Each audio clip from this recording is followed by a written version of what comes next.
दोस्तों, आज हम इस वीडियो में आपके साथ डिस्कस करेंगे एयर कूलर और एयर कंडीशनर के बीच में क्या डिफरेंस होता है।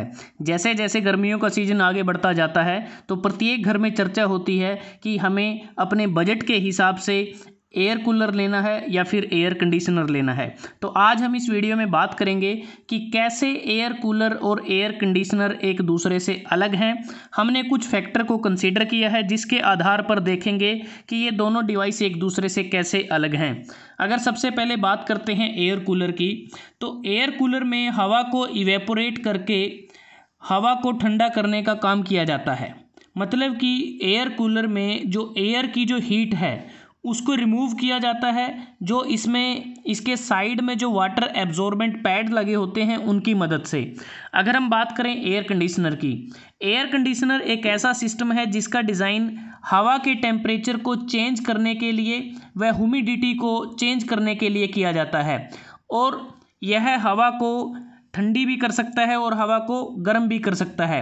मतलब कि एयर कंडीशनर में जो एयर की कंडीशनिंग की जाती है वह एक रेफ्रिजरेंट की मदद से की जाती है।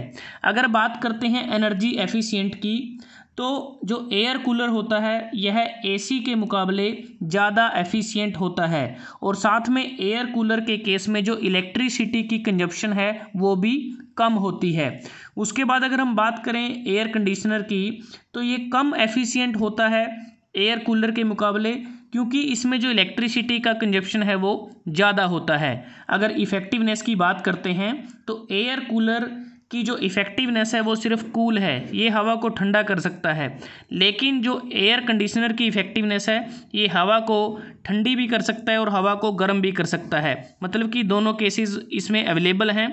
मेंटेनेंस की बात करते हैं तो एयर कूलर के केस में जो मेंटेनेंस है वो बहुत ही सस्ती होती है। सस्ती मतलब कि ज़्यादा कॉस्टली नहीं होती।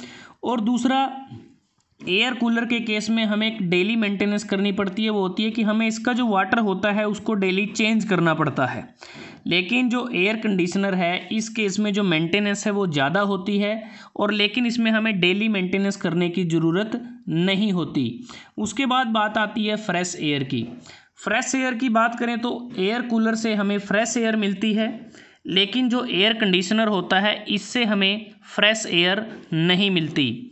हाई ह्यूमिड एरियाज़, मतलब कि ह्यूमिडिटी वाले क्षेत्रों में कौन सा ज़्यादा उपयोगी रहता है। अगर हम बात करें ज़्यादा जो ह्यूमिडिटी के जो एरियाज़ होते हैं जहां हवा में आर्द्रता होती है, तो वहां एयर कूलर अच्छी तरह से कार्य नहीं करता। एयर कूलर की अगर हम बात करें, यह ड्राई एरियाज़ के लिए ज़्यादा सूटेबल रहता है। दूसरी बात, जो एयर कंडीशनर है यह ह्यूमिडिटी वाले एरियाज़ में ज़्यादा कार्य करता है, और साथ में ड्राई और ह्यूमिड एरियाज़ में दोनों में यह सूटेबल रहता है।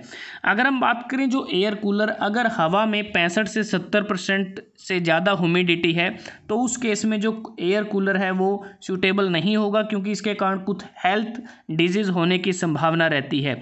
लेकिन जो एयर कंडीशनर है ये ज़्यादा ह्यूमिडिटी वाले एरियाज़ में उपयुक्त रहता है, और इसको हम वहाँ यूज़ करते हैं जहाँ पर थोड़ी रेस्पिरेटरी जो श्वास लेने में अगर कोई दिक्कत आती है, वो ज़्यादा ह्यूमिडिटी वाले एरियाज़ में होती है, तो वहाँ ये उपयोगी रहते हैं।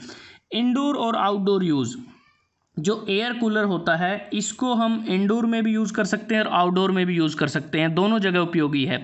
लेकिन जो एयर कंडीशनर है इसको सिर्फ हम इंडोर ही यूज़ कर सकते हैं, आउटडोर में इसका यूज़ नहीं करते।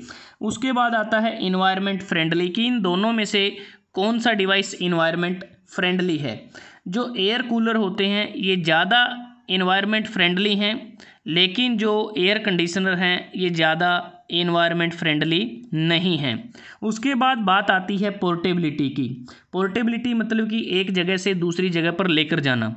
एयर कूलर को हम बड़ी आसानी से एक जगह से दूसरी जगह पर लेके जा सकते हैं, इसलिए ये ज़्यादा पोर्टेबल हैं।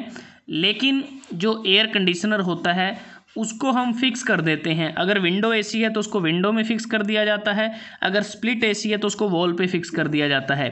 इसलिए जो एयर कंडीशनर होता है वो पोर्टेबल नहीं होता। उसके बाद बात आती है इंस्टॉलेशन रिक्वायरमेंट की। इंस्टॉलेशन रिक्वायरमेंट की अगर हम बात करें, एयर कूलर के केस में हमें ज़रूरत नहीं होती, अगर होती है तो बहुत ही कम होती है। लेकिन एयर कंडीशनर के केस में हमें इंस्टॉलेशन रिक्वायरमेंट चाहिए। बिना इंस्टॉलेशन के हम एयर कंडीशनर को यूज़ नहीं कर सकते। उसके बाद है प्राइस। प्राइस की अगर हम बात करते हैं, एयर कूलर का जो प्राइस या जो कॉस्ट है वो कम होता है और इकोनॉमिकल भी है, लेकिन जो एयर कंडीशनर है इसका प्राइस ज़्यादा होता है और ये ज़्यादा एक्सपेंसिव है।